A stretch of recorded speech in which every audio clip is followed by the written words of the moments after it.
কেমন অবস্থা হবে ওই দিন? হযরত আয়েশা সিদ্দিকা রাদিয়াল্লাহু তাআলা আনহা থেকে বর্ণিত, রাসূল আকরাম সাল্লাল্লাহু আলাইহি ওয়াসাল্লাম বলেন, কিয়ামতের দিন সকলে বিবস্ত্র অবস্থায় উঠবে।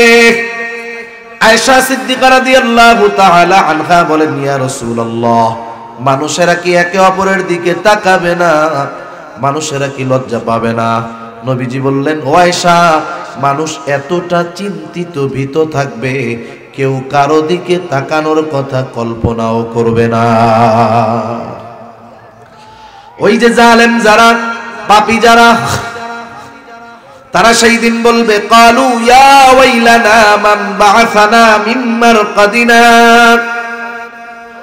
পাপীরা বলবে, ইয়া ওয়াইলানা মান বা'আসানা মিন মারকাদিনা, হায় আমাদের দুর্ভোগ, আমাদেরকে কে আমাদের অবস্থান স্থল থেকে জাগায় দিল। ওরা মনে করবে মনে হয় ঘুমায়াছিল।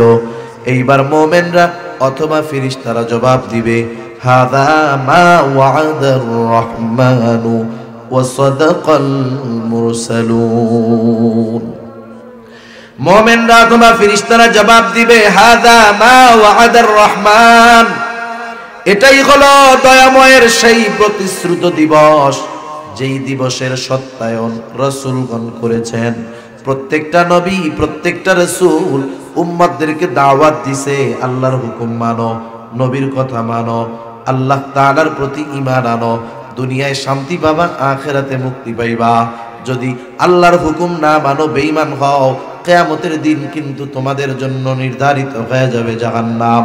যেই দিবসের সত্যায়ন রাসূলগণ করেছেন, এটাই সেই দিবস, এটাই হলো সেই ইয়াউমুল হাশর, এটাই হলো ইয়াউমুল কিয়ামা, এটাই হলো ইয়াউমুল জাযা, এটাই তো সেই প্রতিদান দিবস, এটাই সেই একত্রিতকরণ দিবস, যেই দিবসের স্মরণ প্রত্যেক রাকাত নামাজের মধ্যে আছে না নাই? ফাইযা জাআ আজালুহুম লা ইস্তাখিরুনা সাআতাও ওয়া লা ইস্তাকদিমুন।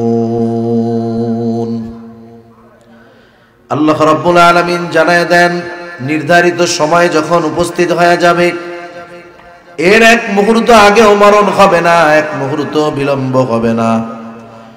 মালাকুল মাউত যথা সময় মৃত্যুর পয়গাম নিয়ে হাজির হয়ে যাবে।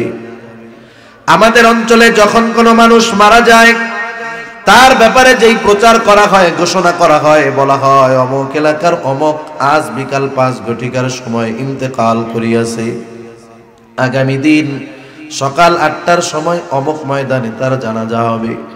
এইরকম প্রচার ঘোষণা আপনাদের এলাকায় দেওয়া হয় কি হয় না? এই ঘোষণা প্রচার করার সময় একটা শব্দ বলা হয়, ইন্তেকাল। ইন্তেকাল, ইন্তেকাল শব্দের অর্থ হলো স্থানান্তরিত হওয়া, আরবি শব্দ, বাংলায় হলো স্থানান্তরিত হওয়া। তার মানে স্থানান্তর বলা হয়, এক জায়গায় ছিল আর এক জায়গায় গেছে, ধ্বংস হয়ে যায় নাই। তার মানে যার ব্যাপারে ইন্তেকালের খবর দেওয়া হলো, কেমন যেন বলা হয়, অমুক এলাকার অমুক আজ বিকাল 5 ঘটিকার সময় স্থানান্তরিত হয়ে দুনিয়ার জগৎ থেকে কবর জগৎ তথা আলমে বরজখের বাসিন্দা হয়ে গেছে। মৃত্যুর মাধ্যমে সবকিছু শেষ হয়ে যায় না, বরং নতুন আর এক শুরু হয়। আমাদের প্রত্যেককেই আলমে বরজখের বাসিন্দা হওয়া লাগবে। আলমে বরজখের মেয়াদ কাল হলো মৃত্যু থেকে নিয়ে একেবারে পুনরুত্থান পর্যন্ত। প্রত্যেককেই আলমে বরজখের বাসিন্দা হওয়া লাগবে। তবে আলমে বরজখ কারো জন্য হবে কষ্টের জায়গা, কারো জন্য হবে শান্তির জায়গা। কবর জগৎ বলেন আর আলমে বরজখ বলেন, যেটা বুঝতে সহজ হয় সেটাই ধরেন। রাসূল আকরাম সাল্লাল্লাহু আলাইহি ওয়াসাল্লাম বলেন, কারো কবর হবে রাউদাতুম মিন রিয়াদিল জান্নাহ, কারো কবর হয়ে যাবে জান্নাতের একটা বাগান, আর কারো কবর হবে জাহান্নামের একটা গর্ত। আল্লাহর রাসূল সাল্লাল্লাহু আলাইহি ওয়াসাল্লাম জানায় দিলেন, হাদিসের মধ্যে আসছে, যখন তার কবরটা জান্নাতের বাগান হয়ে যাবে, ও মনে করবে এটাই মনে হয় জান্নাত। ও বলবে, কারণ ওই যে নেয়ামত সে আলমে বরজখে ভোগ করবে, এর চাইতে উত্তম নেয়ামত দুনিয়ায় সে কোনোদিন ভোগ করে নাই। তাকে জানানো হবে, না না, এটা তো জান্নাত নয়, জান্নাত তো তোমার জন্য পরে অপেক্ষা করতেছে। এইবার ওই ফিরিস্তার ওই লোকটা যার কবরটা জান্নাতের বাগান, সে আল্লাহ তাআলার কাছে বলবে, আল্লাহ, আমি আমার আসল ঠিকানায় যেতে চাই, আপনি যথা দ্রুত সম্ভব কিয়ামত কায়েম করেন। আর যার কবরটা জাহান্নামের গর্ত হয়ে যাবে, ও মনে করবে এটাই মনে হয় জাহান্নাম, কারণ এর চাইতে কঠিন কষ্টের আর কিছু হতে পারে না। এইবার তাকে বলা হবে, না, এটা তো জাহান্নাম নয়, এটা তো স্যাম্পল, কিছুই না, বরং প্রকৃত শাস্তি তো তোমার জন্য সামনে আসতেছে। কিয়ামতের ময়দানে বিচার আচারের পরে তোমাকে তোমার আসল ঠিকানায় পাঠিয়ে দেওয়া হবে। এইবার ওই লোকটা বলবে, আল্লাহ, আপনি কিয়ামত কায়েম কইরেন না, কিয়ামত কায়েম কইরেন না। মোট কথা হলো, আমাদের সবাইকে দুনিয়া থেকে ওই জগতের বাসিন্দা হওয়া লাগবে। আলমে বরজখে আমরা সকলেই থাকব দীর্ঘকাল, তবে অনন্তকাল নয়, দীর্ঘকাল তবে অনন্তকাল নয়। ওই সময়ও একটা সময় শেষ হবে সিংহায় ফুৎকারের মাধ্যমে। আল্লাহ তাআলা কোরআনুল কারীমের মধ্যে বলেন, ওয়ানুফিখা ফিস-সূরি ফাসা'iqa মান ফিস-সামাওয়াতি ওয়া মান ফিল আরদি ইল্লা মান শাআল্লাহ। আল্লাহ তাআলা বলেন, প্রথমবার সিংহায় ফুৎকার দেওয়ার পর ফাসা'iqa মান ফিস-সামাওয়াতি ওয়া মান ফিল আরদ, আসমান জমিনের মাঝে যত প্রাণী আছে, মানুষ আছে, সব অজ্ঞান হয়ে যাবে। আল্লাহ তাআলা যেগুলো চান সেগুলো ছাড়া। মুফাসসিরিনে কেরাম বলেন, প্রথমবার সিংহায় ফুৎকারের পর মানুষেরা প্রথমে অজ্ঞান হবে, এরপরে সকলের মৃত্যু ঘটবে। দ্বিতীয়তে আরো একটা সিংহায় ফুৎকার দেওয়া হবে, তবে প্রথমবার সিংহায় ফুৎকারের কত সময় পর, কত কাল পর দ্বিতীয়বার সিংহায় ফুৎকার দেওয়া হবে, সুনির্দিষ্ট কোনো সময়ের কথা জানা যায় না। হযরত আবু হুরায়রা রাদিয়াল্লাহু তাআলা আনহু থেকে বর্ণিত, তিনি বলেন, প্রথমবার সিংহায় ফুৎকারের 40 পর দ্বিতীয়বার সিংহায় ফুৎকার দেওয়া হবে। জিজ্ঞাসা করা হলো, ও আবু হুরায়রা, 40 দিন পর? তিনি বললেন, না, 40 সপ্তাহ পর না, 40 মাস পর না, 40 বছর পর না, তাইলে কত পর? এই হিসাব যিনি জানেন তিনি কে? মুফাসসির বলেন, 40 পর বলতে যেহেতু আবু হুরায়রা 40 বছর পর্যন্ত বলছেন না, তার মানে কমপক্ষে আলমে বরজখে সবচাইতে কম সময় যে থাকবে তাকেও কমপক্ষে 40,000 বছর থাকতে হবে। আল্লাহ তাআলার আদেশে ইসরাফিল আলাইহিস সালাম দ্বিতীয়বার আরেকটা সিংহায় ফুৎকার দিবেন। আল্লাহ তাআলা বলেন, সুম্মা নুফিখা ফীহি উখরা ফাইযা হুম কিয়ামুন ইয়ানজুরুন। দ্বিতীয়বার সিংহায় ফুৎকার দেওয়ার পর প্রত্যেকে তার অবস্থান থেকে দাঁড়ায় যাবে, ডানে বামে তাকায়া দেখতে থাকবে কি হইতেছে এইগুলা। আল্লাহ রাব্বুল আলামিন ওই দিনটার কথাই তো কোরআনুল কারীমের মধ্যে স্মরণ করায় দেন। আল্লাহ তাআলা কোরআনুল কারীমের আরেক জায়গায় বলেন, সূরা ইয়াসিনের মধ্যে, وَنُفِخَ فِي الصُّورِ فَإِذَا هُمْ مِنَ الْأَجْدَاثِ إِلَى رَبِّهِمْ يَنْسِلُونَ। আল্লাহ রাব্বুল আলামিন বলেন, দ্বিতীয়বার সিংহায় ফুৎকার দেবার পর প্রত্যেকে তার অবস্থান স্থল থেকে দাঁড়ায় যাবে, উঠে যাবে, জাগ্রত হয়ে যাবে। ইলা রাব্বিহিম ইয়ানসিলুন, প্রত্যেকে তাদের রবের দিকে ছুটতে থাকবে। এখনো বিচার হয় নাই, কোনো কিছু প্রতিষ্ঠিত করা হয় নাই, কাউকে জান্নাতে দেওয়া হয় নাই, কাউকে জাহান্নামে দেওয়া হয় নাই, শুধু ময়দানে উঠছে। এই অবস্থা দেখে যার কবর ওই যে জাহান্নামের গর্ত ছিল, হাসরের ময়দানের অবস্থা দেখে ও মনে করবে কবরে কোনো আযাব ছিল না, কবরেই আরামে ছিলাম। ও ভুলে যাবে যে ওর কবরে আযাব ছিল, হাসরের ময়দানের অবস্থা দেখে কবরের আযাবের কথা ভুলে যাবে। কেমন অবস্থা হবে ওই দিন? হযরত আয়েশা সিদ্দিকা রাদিয়াল্লাহু তাআলা আনহা থেকে বর্ণিত, রাসূল আকরাম সাল্লাল্লাহু আলাইহি ওয়াসাল্লাম বলেন, কিয়ামতের দিন সকলে বিবস্ত্র অবস্থায় উঠবে, আয়েশা সিদ্দিকা রাদিয়াল্লাহু তাআলা আনহা বলেন, ইয়া রাসূলুল্লাহ, মানুষেরা কি একে অপরের দিকে তাকাবে না? মানুষেরা কি লজ্জা পাবে না?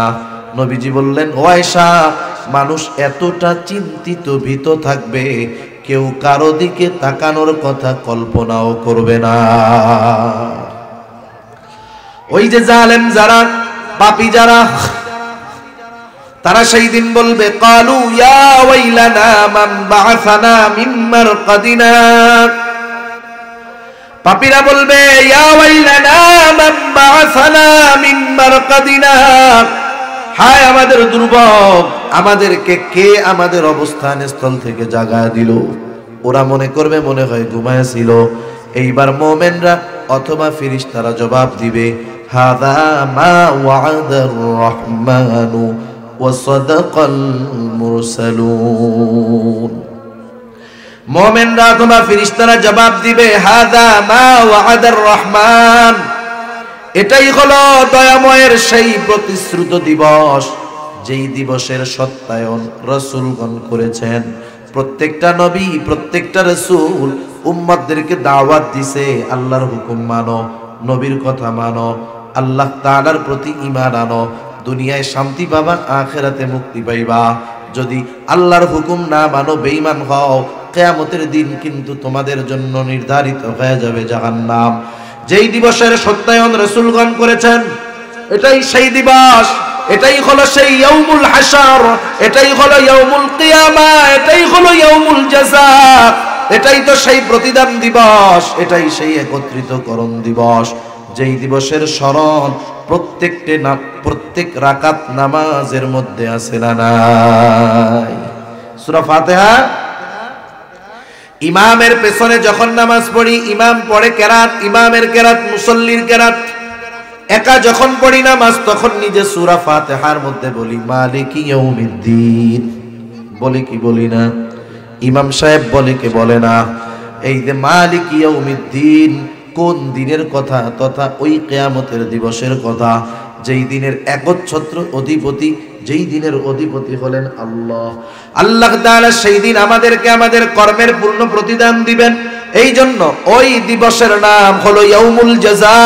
আল্লাহ তাআলা বলেন, ওয়া ইন্নামা তুওয়াফাউনা উজুরাকুম ইয়াউমাল কিয়ামাহ ফামান যুহজিহা আনিন নার ওয়া উদখিলাল জান্নাতা ফাকাদ ফাজ। আল্লাহ তাআলা বলেন, প্রত্যেককে তার কর্মের পূর্ণ প্রতিদান দেওয়া হবে।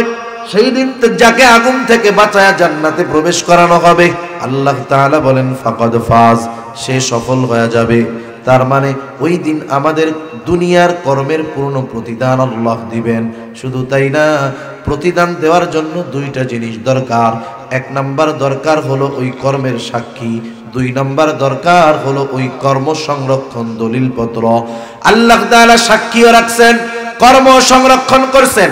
সব সাক্ষীর কথা বাদ দেন, দুনিয়ায় আমরা যেই কাজগুলো করি, একা করি, দলবদ্ধভাবে করি, রাতে করি, দিনে করি, ঘরে করি, বাইরে করি, যেখানেই করি না কেন, দুনিয়ার কেউ না জানুক না দেখুক, যিনি দেখেন, যিনি জানেন, যিনি শোনেন, তিনি কে? তাহলে আমাদের কর্মের সবচাইতে বড় সাক্ষী কে? জোরে বলেন। আল্লাহ তাআলা বলেন, কাফা বিল্লাহি শাহীদা, সাক্ষী হিসাবে আমি আল্লাহ যথেষ্ট। আরো সাক্ষী আছে, আমি ওদিকে আর যাব না। তাহলে এক নাম্বার দরকার সাক্ষী, দুই নাম্বার কর্ম সংরক্ষণ দরকার। আমার আপনার প্রত্যেকের কাঁধে ফেরেশতা আছে না নাই? নাকি দুই একজন আছে, হুজুর আমগুলো আর থাকে না? আসেনি? সবার সাথে আছে এই ফেরেশতা। এই ফেরেশতা কখনো আলাদা হয় না। এই ফেরেশতাগুলো কখনো কি হয় না? আলাদা হয় না। একবারে গুনাহ করার সময় থাকে, ব্যভিচার যে করে, ব্যভিচার করার সময় তারা থাকে, দেখে, জানে, কর্মগুলো লেখে। আল্লাহ তাআলা বলেন, কিরামান কাতিবিনা ইয়ালামুনা মা তাফআলুন। আল্লাহ তাআলা বলেন, কিরামান কাতিবিন, সম্মানিত লেখকদ্বয় জানে তোমরা কি আমল করো। শুধু জানে তা নয়, ডান কাঁধে যিনি, তিনি আমাদের ভালো কর্মগুলো লেখেন, বাম কাঁধে যিনি মন্দ কর্মগুলো লেখেন আরো একজন ফেরেশতা আছে, সেই জন্য কথাবার্তা বলার সময় বুঝে শুনে বলতে হবে। আল্লাহ তাআলা বলেন, মা ইয়ালফিযু মিন কাউলিন ইল্লা লাদাইহি রাকীবুন আতীদ। সদা তৎপর একজন ফেরেশতা আমাদের সাথে নিযুক্ত আছে।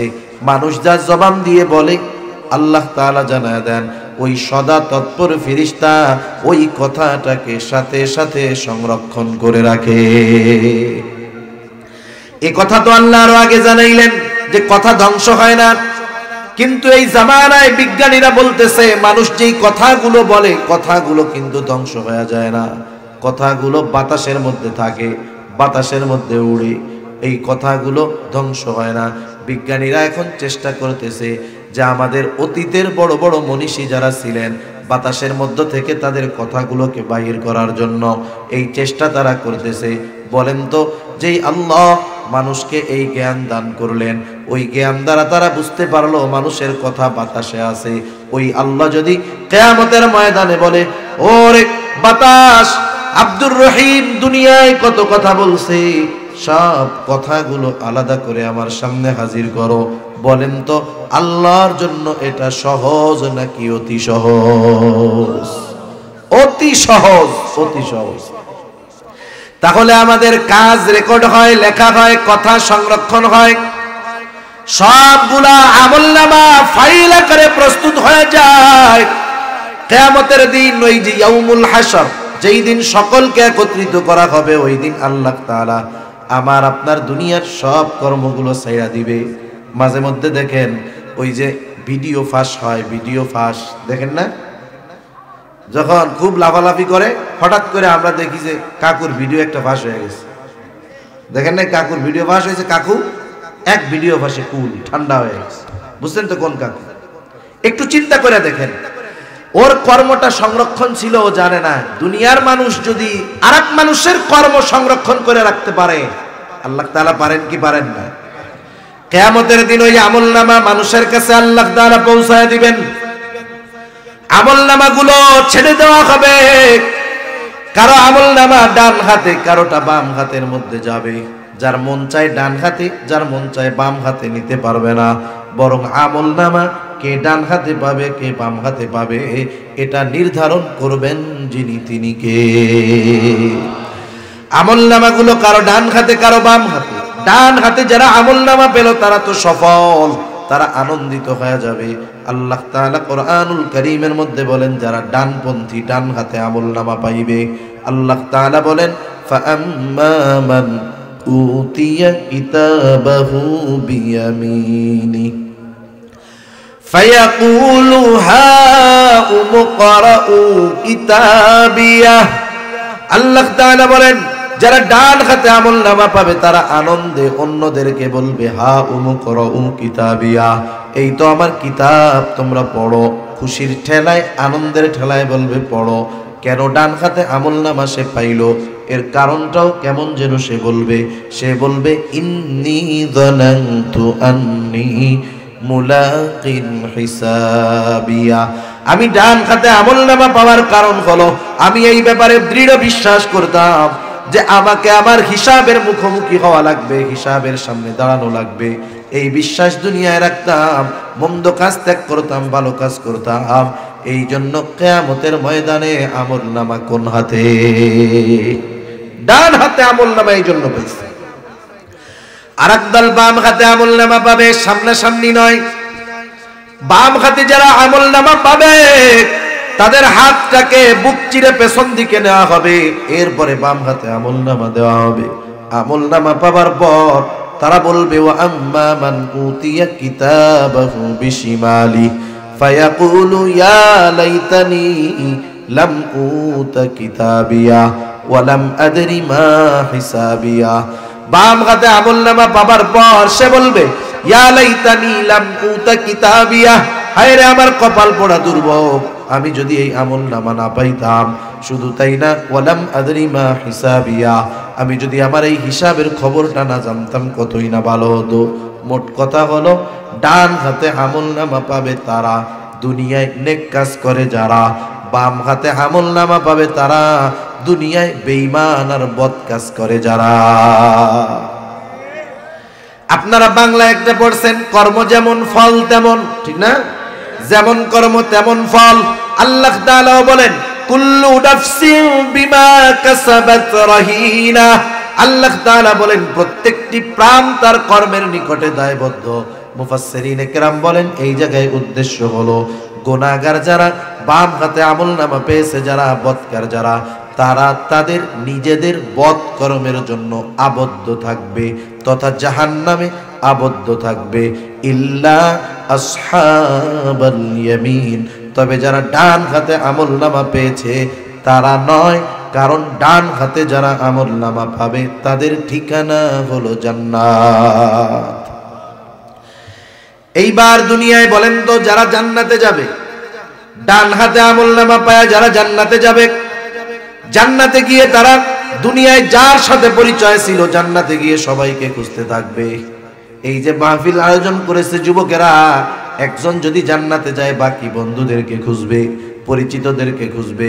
বলেন তো আমরা জান্নাতে যাওয়ার পর কেউ কি দুনিয়ায় যাদের সাথে পরিচয় ছিল সবাইকে জান্নাতের মধ্যে পাবে নাকি?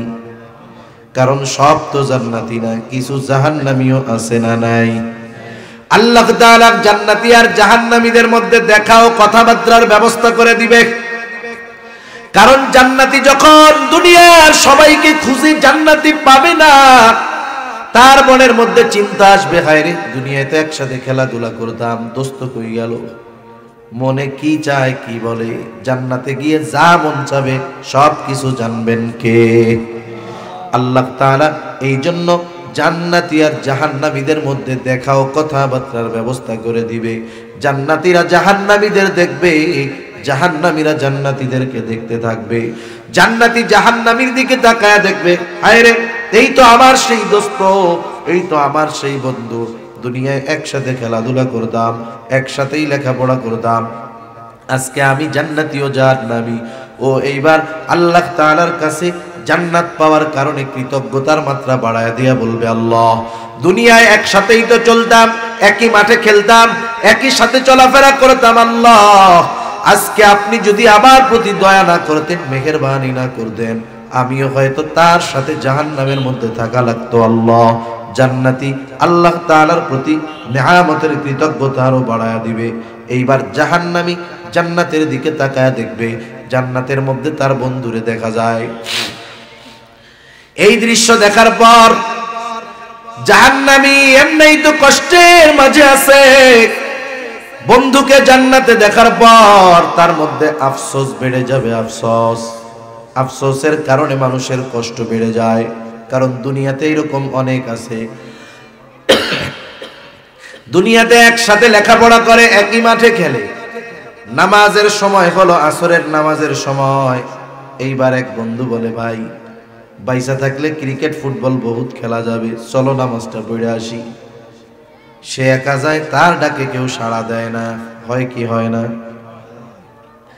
আবার দেখেন অনেক গুনার কাজ করতে চায় বন্ধুরা, একজন বলে না বন্ধু না না, এই খারাপ কাজের মধ্যে যাওয়ার দরকার নাই, গুনাহ হবে, পরকালে হিসাব দেওয়া লাগবে। অন্যরা কয় বেশি সুফিগিরি দেখায়ও না, বলে কি বলে না? এইবার মনে করেন ওই যে দুনিয়ায় যারে টিটকারি মারতো, সুফিগিরি করতো, ও তো জান্নাতে হালুয়া খায়। এইবার ওই বন্ধু যখন তাকায় দেখবে, হায় রে ওই তো আমার সেই বন্ধু, নামাজের জন্য ডাকতো যাইতাম না, গুনার থেকে বাঁচতে বলতো বাঁচতাম না।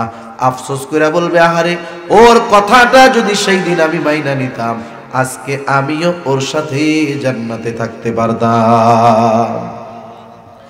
এই যে আফসোস, কেন সেই দিন গেলাম না, কেন সেই দিন গেলাম না, এই আফসোসের কারণে তার কষ্টের মাত্রা বেড়ে যাবে।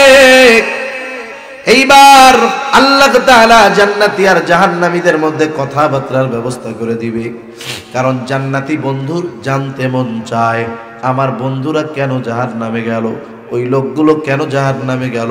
এইবার আল্লাহ তাআলা কোরআনুল কারীমের মধ্যে জানায় দেন, ফি জান্নাতি ইয়াতাসাআলুনা আনিল মুজরিমিনা মা সালাকাকুম ফি সাকার। জান্নাতীরা পরস্পর মুজরিমদেরকে, পাপীদেরকে, জাহান্নামীদেরকে জিজ্ঞাসা করবে, মা সালাকাকুম ফি সাকার, কোন জিনিস তোমাদেরকে জাহান্নামে আনলো, কেন তোমরা জাহান্নামে আসলা? এইবার জাহান্নামীরা তাদের জাহান্নামে যাওয়ার 4টি কারণের কথা বলবে। কয় কারণ? এই সূরার আয়াতগুলোর আলোকে জাহান্নামীরা জাহান্নামে যাওয়ার কয়টা কারণ বলবে বলেন? এখন কোন এই 4 কারণ যদি আমাদের কারো মধ্যে থাকে, রাখবো না ছেড়ে দিব? কেউ যদি আপনারে কয় তুই এই কাজ কর, জাহান্নামে যাবি, আপনি করবেন? টাকা পয়সা দিলে কেন কমেন কি এই কাজ করে জাহান্নামে যাব? মাপ চাই। অথচ আল্লাহ তাআলা আমাদেরকে স্পষ্টভাবে জানায় দিলেন কোন কাজগুলোর কারণে জাহান্নামে যাওয়া লাগতে পারে। জাহান্নামীরা 1 নম্বরে বলবে, ক্বালু লাম নাকু মিনাল মুসাল্লিন, আমরা মুসল্লি ছিলাম না। মুসল্লি মানে নামাজি ছিলাম না, নামাজি ছিলাম না। সপ্তাহে একদিন মসজিদে হাজিরা দিলে মুসল্লি নয়, বরং মুসল্লি হলো সে যার হৃদয় সব সময় মসজিদের সাথে থাকে। এটা আসল মুসল্লি। দুনিয়ার যত কাজ থাক, যত ব্যস্ততা থাক, নামাজের সময় হইছে, নামাজটা পড়া নেই, ঠিক কিনা বলেন? আর যেই লোকটা অন্তর মসজিদের সাথে লেগে থাকে, তার তো ফজিলতের শেষ নাই। রাসূল আকরাম সাল্লাল্লাহু আলাইহি ওয়াসাল্লাম জানায় দেন, কিয়ামতের দিন সূর্যটা একেবারে নিকটে থাকবে, কোথাও কোনো ছায়া থাকবে না, আরশের ছায়া ছাড়া। সেই দিন আরশের ছায়ায় 7 শ্রেণীর মানুষ স্থান পাবে। এর মধ্যে 1 শ্রেণীর মানুষ, রাজুলুন কলবুহু মুআল্লাকুম বিল মসজিদ, রাজুলুন কলবুহু মুআল্লাকুম ফিল মাসাজিদ। 2 ধরনের বর্ণনাই হাদিসের মধ্যে আসছে। তার মানে ওই লোক কিয়ামতের দিন আরশের ছায়ায় স্থান পাবে যার অন্তর সর্বদা মসজিদের সাথে লাগায়া থাকতো। সে থাকতো তা না, অন্তর মসজিদের সাথে লেগে থাকতো। আপনাদের অনেকের সন্তান, ভাই, বন্ধু বিদেশে আছে না? আছে না 2-1 জন? মাঝে মধ্যে ফোনে কয় না, আরে দোস্ত আসি তো সৌদি আরব, মনটা পড়ে রয়েছে গেলামো, কয় না এরকম? আসি সৌদি আরব, মন কই? বাড়িতে। প্রকৃত নামাজি যেখানেই থাকুক না কেন, তার অন্তরে সর্বদা নামাজের চিন্তা, মসজিদে যাওয়ার চিন্তা থাকে। এই নামাজি আরশের ছায়ায় স্থান পেয়ে যাবে। আবার আরেকটা ভুল ধারণা আমাদের আছে, আমরা মনে করি দুনিয়ার মধ্যে নামাজ কালাম, রোজা, হজ, যাকাত এইগুলা দিলে মনে হয়, আদায় করলে মনে হয় শুধু পরকালের লাভ, দুনিয়ার কোনো লাভ নাই। এটা ভুল কথা। কারণ কেউ যদি দুনিয়ায় মুসল্লি হয়, নামাজি হয়, দুনিয়ার লাভ আগে, এরপরে তার পরকালের লাভ। এখন আপনাদেরকে জিজ্ঞাসা করলে জবাব দিবেন, দুনিয়ার মধ্যে অনেক মানুষ আছে বেনামাজি, তারা তাদের নামাজ না পড়ার কারণ হিসাবে তারা তাদের কাজকে উল্লেখ করে। কাজের দোহাই দিয়ে নামাজ পড়ে না। যেমন দোকানদার নামাজ পড়ে না, তার ব্যবসার দোহাই দিয়ে, এটা তার কাজ। সিএনজিওয়ালা নামাজ পড়ে না, কয় যে সিএনজি চালাই নামাজ পড়বো কখন? অটো ইজি বাইকওয়ালা নামাজ পড়ে না, আরে মিয়া গাড়ি চালাই নামাজ পড়বো কখন? কৃষি কাজ করে নামাজ পড়ে না, আরে কাজ করে কুল পাই না, নামাজ পড়বো কখন? চাকরিজীবী নামাজ পড়ে না, আরে মিয়া চাকরির ডিউটি তো শেষ হয় না, নামাজ পড়বো কখন? দুনিয়ার যত কাজ আছে, এই কাজের বাহানা দিয়ে অনেকে কি করে না? নামাজ পড়ে না। এখন বুঝে থাকলে বলেন তো, এই কাজগুলো এরা কেন করে? রিজিকের জন্য। ব্যবসায়ী ব্যবসা করে কিসের জন্য? সিএনজিওয়ালা সিএনজি চালায় কিসের জন্য? রিজিকের জন্য না। রিজিক মানে হলো জীবন উপকরণ। জীবন উপকরণ ধরেন, টাকাই ধরেন। এখন বলেন তো, যেই রিজিকের অর্জন করতে গিয়ে, রিজিক উপার্জন করতে গিয়ে নামাজ পড়ে না, ওই রিজিকের মালিক যিনি, তিনি কে? আরো জোরে বলেন কে? দেখেন, রিজিকের মালিক আল্লাহ, কিন্তু রিজিক তালাশ করতে গিয়ে নামাজ পড়ে না। অথচ রিজিকের মালিক যেই পদ্ধতি রিজিক পাওয়ার জন্য আমাদেরকে বলে দিলেন, সেই পদ্ধতি বাদ দিয়ে যদি আমরা রিজিক তালাশ করি, পাওয়া যাবে নাকি? রিজিকের মালিক কি বলে একটু খেয়াল দিয়ে শুনেন।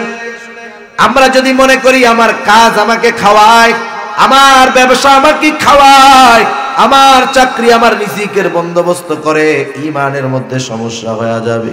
আমার কর্ম আমারে খাওয়ায় না, বরং কর্ম তো একটা বাহানা, মূলত খাওয়ায় কে? সেই রিজিকের মালিক বলতেছে, বান্দা আমি আল্লাহ তোমারে রিজিক দিব, আল্লাহ তাআলা বলেন ওয়া'মুর আহলাকা বিস-সালাতি ওয়াসতাবির আলাইহা লা নাসআলুকা রিজকা। আল্লাহ তাআলা বলেন তুমি তোমার অধীনস্থদেরকে নামাজের আদেশ করো, তুমিও নামাজি হও। তার মানে নিজে মুসল্লি হও, ঘরের মানুষগুলোকে মুসল্লি বানাও। নিজে একা মুসল্লি হলে হবে না, কারণ আল্লাহ তাআলার আদেশ ইয়া আইয়ুহাল্লাযীনা আমানু কু আনফুসাকুম ওয়া আহলিকুম নারা। আল্লাহ তাআলা বলেন হে ঈমানদারেরা, নিজে জাহান্নামের আগুন থেকে বাঁচো, অধীনস্থদেরকেও জাহান্নামের আগুন থেকে বাঁচাও। তার মানে ঈমানদার জাহান্নামের আগুন থেকে বাঁচবে হলো নেক আমলের মাধ্যমে। বুঝে থাকলে বলেন ঈমানের পরে সবচাইতে গুরুত্বপূর্ণ নেক আমল কোনটা? কোনটা? নাকি ওই যে কারো ওয়াজও শুনতেছেন আপনারা আবার? না হুজুর, কান দুইটা আজকে দুই পাশ দিয়ে শুনি দুই ওয়াজ। তাহলে ঈমানের পরে সবচাইতে গুরুত্বপূর্ণ আমল কোনটা? জোরে বলেন। নামাজ। কি বলেন? এই নামাজ একা পড়লে হবে নাকি সবাইরে পড়াইতে হবে? এই জন্য আল্লাহ তাআলা আগে বললেন ওয়া'মুর আহলাকা বিস-সালাতি ওয়াসতাবির আলাইহা, তুমি তোমার অধীনস্থদেরকে নামাজের আদেশ দাও, তুমিও নামাজের উপরে অটল থাকো। বান্দা লা নাসআলুকা রিজকা, আমি আল্লাহ তো তোমাদের কাছে রিজিক চাই না, বরং তুমি মুসল্লি, ঘরের মানুষ মুসল্লি, তুমি নামাজি, ঘরের মানুষ নামাজি। বান্দা শোনো, নাহনু নারযুকুকা, তুমি নামাজি, ঘরের মানুষ নামাজি হওয়ার কারণে আমি আল্লাহ তোমাকে রিজিক দিয়ে দিব। এখন বলেন শুধু কাজ করে রিজিক পাওয়া যাবে?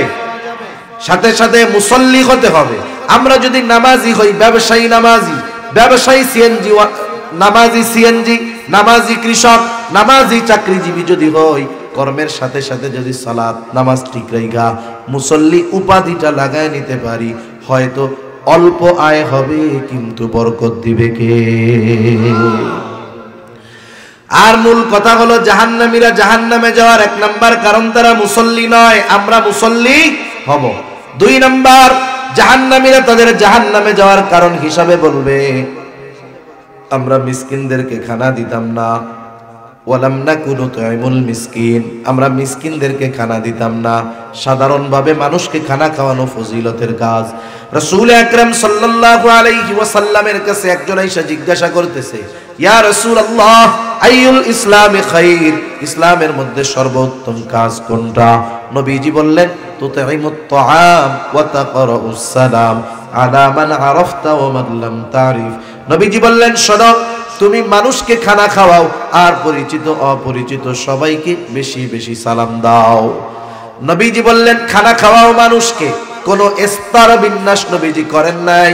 নবীজি বলেন নাই ধনীরে খাওয়াইবা গরিবরে খাওয়াবা না, গরিবরে খাওয়াইবা ধনীরে খাওয়াইবা না, পরিচিতকে খাওয়াবা অপরিচিতকে খাওয়াবা না, এমন কিছু নবীজি বলেন নাই।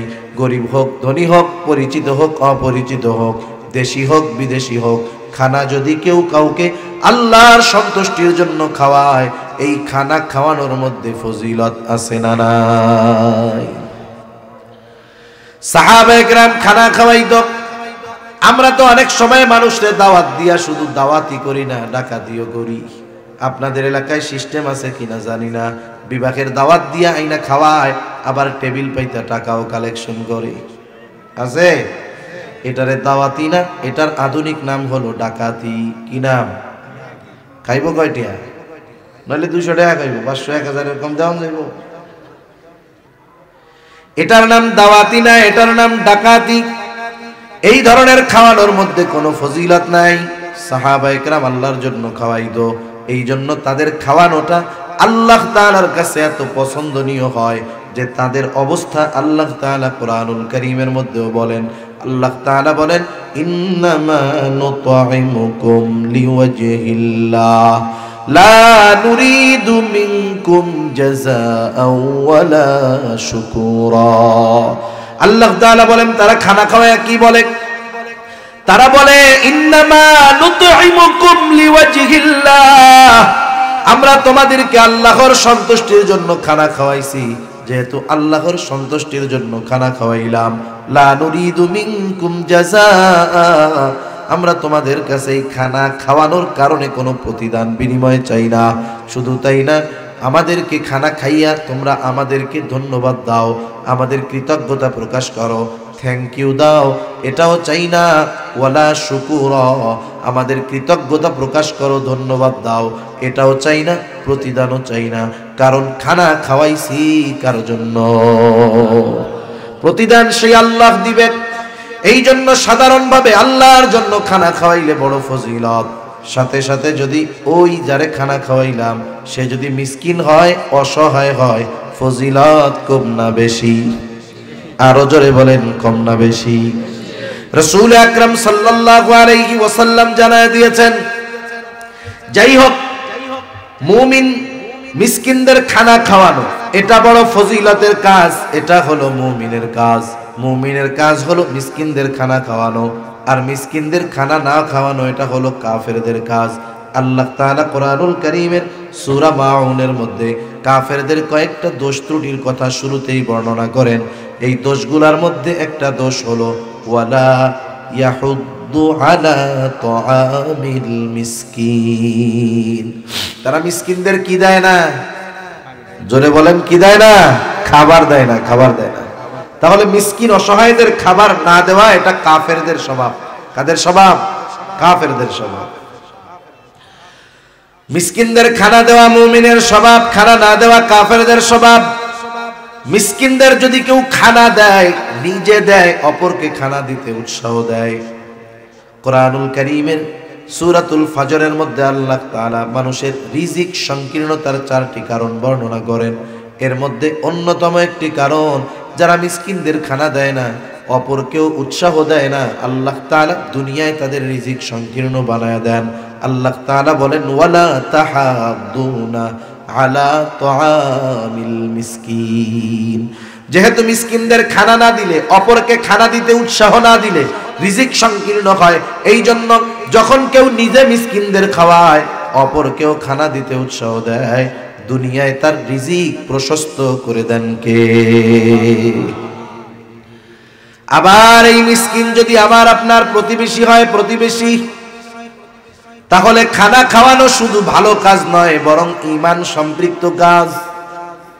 আমি আপনি পেট ভরে খাই, প্রতিবেশী অভুক্ত অনাহারে থাকে। সাল্লাল্লাহু আলাইহি ওয়াসাল্লাম বলেন, ওই ব্যক্তি মুমিন নয় যে নিজে পেট পুরে খায় আর তার প্রতিবেশী অভুক্ত থাকে। নবীজি বলেন সে মুমিন নয়। সেজন্য সাধারণভাবে খানা খাওয়ানো ফজিলত, যদি আল্লাহর জন্য খাওয়ায়। মিসকিনদের খাওয়ানো আরো ভালো কাজ। সেই মিসকিন, অসহায়, অভাবী, অভুক্ত যদি আমার প্রতিবেশী হয়, তাহলে এটা আরো বেশি গুরুত্বপূর্ণ বিষয়। ঠিক কিনা বলেন? কারণ এই খানা খাওয়ানো তখন শুধু ভালো কর্মের সাথে সম্পৃক্ত থাকে না, বরং সম্পর্কটা ঈমানের সাথে হয়ে যায়। ঠিক কিনা বলেন? এজন্য জাহান্নামীরা জাহান্নামে যাওয়ার কয় কারণ বলবে? জোরে বলেন, কয় কারণ? 1 নাম্বার কারণ, লাবনাকু মিনাল মুসল্লিন, আমরা মুসল্লি নয়, ওরা মুসল্লি নয়, আমরা মুসল্লি হব। 2 নাম্বার, তারা মিসকিনদেরকে খানা দেয় না, আমরা মিসকিনদেরকে খানা দিব। 3 নাম্বার, ওয়া কুন্না নাখুদু মাআল খাইদিন। আমি আর অল্প সময় 5-7 মিনিটের মধ্যে শেষ করে দেব ইনশাআল্লাহ। তাদের তৃতীয় অভ্যাস ছিল, তারা বলবে আমরা অনর্থক মজলিসে যারা লিপ্ত থাকতো তাদের সাথে আমরা বসতাম। আমাদের দেশের প্রত্যেকটা চায়ের দোকান অনর্থক মজলিসের আড্ডা। ঠিক কিনা? আপনাদের এলাকার খবর জানি না, আমাদের এলাকায় অবস্থা ওই চার দোকানের মধ্যে সব মুরব্বীরা গিয়া বসে, যুবকরা কিন্তু চার দোকানে বসে না। ওরা চার দোকানে জায়গা না পাইয়া ওরা মোবাইল ধরছে আর কি, একবারে মোবাইল টিপে 15 ঘন্টা ধরে। আর মুরব্বীরা চার দোকান দখল দিচ্ছে। হায় হায়, চার দোকানের মধ্যে দুনিয়ার সব বুদ্ধিজীবী সব আছে। যুদ্ধ হইতেছে ইউক্রেন আর রাশিয়া, এই জায়গায় মুরব্বী বুদ্ধি দিয়া যুদ্ধ বন্ধ করে ফেলাইতেছে। বলে কি যুদ্ধ করে পুতিন, বুঝি না, আমারে দায়িত্ব দিলে যুদ্ধ তো 3 দিনে শেষ। হায় হায়, একটু চিন্তা করেন। চায়ের দোকানে টেলিভিশন আছে নি আপনাকে ওইদিকে? যে চার দোকানে টিভি নাই, ওর ব্যবসা লালবাতি। ও সকালে যদি 1 কেটলি পানি গরম করে, রাত শেষ হয়ে যাবে কিন্তু কেটলির পানি শেষ হবে না, কারণ তার দোকানে কি নাই? টিভি নাই। হায় হায়, মুরব্বী জোহরের পরে বের হয় খানা দানা খায়া, আর বাড়িতে ফিরে রাত 10টার সময় একসাথে 8-9 ঘন্টা 4 দোকানে বসে টিভি দেখে, গল্প করে, পান খায়, বিড়ি খাওয়ার অভ্যাস থাকলে বিড়ি সিগারেটও খায়। এইবার বলেন তো, কেমন জানি বিগত 40 বছর মুরব্বী মানুষ, কারেন্ট ছিল না, টিভি দেখতে পারে নাই, ওই কাজা সহ আদায় করে, ঠিক না? কাজা সহ আদায় করে। এখন বলেন, বার্ধক্যজনিত কারণে এমনি দৃষ্টিশক্তি কমে, টেলিভিশন দেখলে বাড়ে না কমে? এখন এক দোকানে বসে চাটা খায়, এখন টিভি হয়ে গেছে ছোট। আগে তো চোখের জ্যোতি ভালো ছিল, দেখতো, এখন দেখে না। তোর দোকানে আর এসে চা খাওয়া হবে না। কেন চাচা? তোর টিভি ছোট হয়ে গেছে। আগে ছোটকালে আমরা জামা বানাইতাম না, জামা যখন কয়দিন পরে আর গায়ে লাগে না, কি বলতাম? জামা ছোট হয়ে গেছে। আসলে কি জামা ছোট হয়? না না, আমরা বড় হয়েছি, জামা তো ঠিকই আছে। এখন উনি চোখে দেখে না, কয় তোর ওই ছোট টিভি, ওই জন্য আর আসা যাবে না, দেখা যায় না, অমুকে বড় টিভি লাগাইছে, এই জন্য ওর দোকানে এখন থেকে আমরা বসবো, চা নাস্তা ওই জায়গায় খাবো। তুই টিভি আনবি বড় একটা, বিশ্বকাপ ফুটবল খেলা দেখাইছে না যে টিভিতে, ওইরকম একটা আনবা। হায় হায়, একটু চিন্তা করেন। অনেক যুবক ভাইরা আছেন যে দুনিয়ায় 10, 12, 14 ঘন্টা সময় একটানা মোবাইলের মধ্যে কাটাইতেছে। মোবাইল কম্পিউটারে কাজ আছে, আমরাও করি, প্রয়োজনে দেখা লাগে, অনেক কিছু করা লাগে, ঠিক আছে, কিন্তু অপ্রয়োজনীয় ভাবে কাটাচ্ছেন 14-15 ঘন্টা। মুরব্বীরা 5, 7, 8, 10 ঘন্টা টেলিভিশন দেখতেছেন, বলতেছেন কাম কাজ নাই। 2 ছেলে লেখাপড়া করে মানুষ বানাইছেন, শহরে আছে, বিদেশে আছে, টাকা পয়সা পাঠায়, আপনি হায়াত আছে, বৈশা আছেন, আনন্দে খাইতেছেন। এখন জিজ্ঞাসা করা হইলো, এত সময় চার দোকানে থাকেন কেন? আপনি কি বলেন? টাইম কাটাই। কি কাটাই? সময় কাটে না, তো এই জন্য 4 দোকানে যাই। এখন ওই লোকরে বলা হইলো যে চাচা এক কাজ করেন, আল্লাহ তাআলা এত টাইম দিছে, আপনি 3 চিল্লায়, তাবলিগের 3 চিল্লায় চলে যান। এবার চাচা কি বলবে জানেন? আরে জানো না, আমার চাইতে ব্যস্ত কেউ আর আসেনি, আমার মতো ব্যস্ততা বাইডেনের হইলে এটাও পাগল হয়ে গেল। একটু আগে টাইম কাটানোর জন্য 4 দোকানে বসে আছে। আর যখন বলা হইল করেন ভালো কাজে যাই, তখন ওনার মতো ব্যস্ত আরে দুনিয়ায় কেউ নাই। সেজন্য আপনাদের একটা প্রশ্ন করি, বলেন তো, মৃত্যু কখন হবে আমাদের কারো জানা নাই, কিন্তু আমরা এখানে যারা আছি, হয়তো এমন ছেলেও আছে 10 ঘন্টা মোবাইল টিপে, এমন লোক আছে 10 ঘন্টা চায়ের দোকানে বসে আড্ডা দেয়। যদি আমরা নিশ্চিত হই, নিশ্চিত যে 3 ঘন্টা পরে আমাদের সকলের মৃত্যু হবে, কথার কথা, এইটা যদি নিশ্চিত আমরা হতে পারি, কি করবেন তখন? ওই 10 ঘন্টা মোবাইল টিপতো ছেলে, ও চিন্তা করবে যে হায়াত তো আর 3 ঘন্টা, তাহলে 2 ঘন্টা মোবাইল, ফেসবুক, ইউটিউব চালাই, করবে? মুরব্বী কি চিন্তা করবে নাকি মইরাই তো যাবো 3 ঘন্টা পরে, 4 দোকানে বৈশা 2 ঘন্টা আড্ডা দেই, করবে? মোবাইলওয়ালা মোবাইল ফালা দিবে, 4 দোকানদার দোকান বন্ধ কইরা 2 রাকাত নামাজ হয়তো পড়বে। এই 2 রাকাত নামাজ হবে পৃথিবীর, তার জন্য দুনিয়ার শ্রেষ্ঠ নামাজ। হয়তো তাওবা করবে, ওই তাওবা হবে দুনিয়ার শ্রেষ্ঠ তাওবা। তার মানে কেউ যদি জানতে পারে যে আমি 3 ঘন্টা পরে মারা যাব, ইমানদার এই খবর সুনিশ্চিত হওয়ার পর সে যে কাজগুলো করবে, ওই কাজগুলো করার জন্যই আল্লাহ তারে দুনিয়ায় পাঠাইছে। তাইলে তুমি 10 ঘন্টা মোবাইল টিপতেছ, কি করতেছ? হিসাব আল্লাহর কাছে দেওয়া লাগবে। ঘন্টার পর ঘন্টা অনর্থক মজলিসের মধ্যে বৈশা টেলিভিশন দেখতেছো, হিসাব আল্লাহর কাছে দেওয়া লাগবে। সেই জন্য এই ধরনের অনর্থক মজলিসগুলোর মধ্যে গল্প গুজব, গীবতের মজমা, আল্লাহ তাআলা কোরআনুল কারীমের মধ্যে বলেন, ওয়ালা ইয়াগতাব বা'দুকুম বা'দা আইয়ুহিব্বু আহাদুকুম আন ইয়াকুলা লাহমা আখিহি মাইতা ফাকারিহতুমু। তোমরা পরস্পর গীবত কইরো না। তোমরা কি তোমাদের মৃত ভাইয়ের গোশত খাওয়া পছন্দ করো? ফাকারিহতুমু, অথচ সেটা তোমরা অপছন্দ করো, কিন্তু গীবত করার মাধ্যমে সেটাই তোমরা করো। কেউ রে কইলে দেই দোষ ত্রুটি বলেন না, বলে আছে বইলেই তো কই, না থাকলে কইতাম না। আরে দোষ অনুপস্থিত ব্যক্তির মধ্যে আছে বিধায় গীবত হলো, না থাকলে তো অপবাদ হয়ে যায়, ঠিক কিনা বলেন?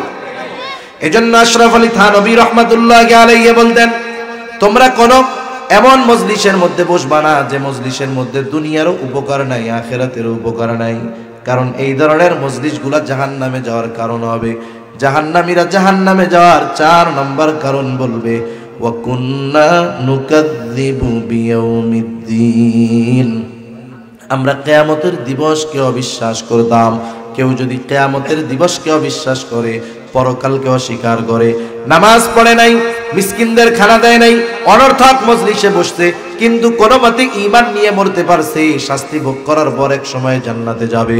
কিন্তু কেউ যদি আখিরাত অস্বীকার করে, কোনো সন্দেহ নাই তার ঠিকানা হলো অনন্তকাল জাহান্নাম।